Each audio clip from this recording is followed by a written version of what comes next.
একটি football tournament, কিন্তু সেই টুর্নামেন্ট থেকে আয় হলো প্রায় $1,520 কোটি।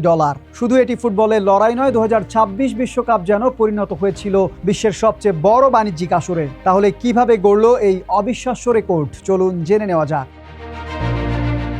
3 দেশের যৌথ আয়োজনে 48 দলের অংশগ্রহণে এবং রেকর্ড সংখ্যক 104 ম্যাচে বিশ্বকাপ শেষ হয়েছে চোখ ধাঁধানো আয়োজনের মধ্য দিয়ে। মাঠে ছিল নাটকীয় সব মুহূর্ত, ছিল বিতর্ক, আলোচনা, সমালোচনা ও উত্তেজনা, কিন্তু সবকিছুকে ছাপিয়ে সবচেয়ে বড় আলোচনার বিষয় হয়ে উঠেছে ফিফার এই আয়। ফিফার তথ্য অনুযায়ী যুক্তরাষ্ট্র, কানাডা এবং মেক্সিকোতে অনুষ্ঠিত এই বিশ্বকাপ থেকে আয় হয়েছে রেকর্ড $1,520 কোটি। অবাক করা বিষয় হলো, রাজনৈতিক টানাপোড়েন, বিতর্কিত রেফারিং কিংবা ফিফার সভাপতি জিয়ান্নি ইনফান্তিনোকে ঘিরে সমালোচনা, কোনোটি এই সাফল্যে বাধা হয়ে দাঁড়াতে পারেনি। তবে এত বড় আয় হলো কিভাবে? চলুন জেনে নেওয়া যাক সেটিও।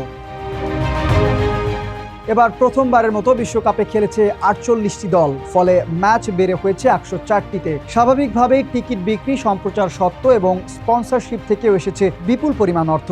অন্যদিকে আয়োজনের কেন্দ্রে ছিল যুক্তরাষ্ট্র, বিশ্বের অন্যতম বৃহৎ ভোক্তা বাজার হওয়ায় বিশ্বকাপ ঘিরে বাণিজ্যিক আগ্রহও ছিল নজিরবিহীন। এমনকি ফাইনালের ওপর গ্যালারির একটি সাধারণ আসনের জন্য দর্শকদের খরচ করতে হয়েছে প্রায় $11,700। সবচেয়ে বড় বিষয় হলো, এই অর্থ শুধু ফিফার কোষাগারেই থাকবে না। সংস্থাটি জানিয়েছে বিপুল এই আয়ের বড় অংশ ব্যয় করা হবে বিশ্বজুড়ে ফুটবলের উন্নয়নে। তৃণমূল পর্যায় থেকে শুরু করে জাতীয় ফুটবল সংস্থাগুলোর উন্নয়ন কর্মসূচিতেও দেওয়া হবে এই আর্থিক সহায়তা।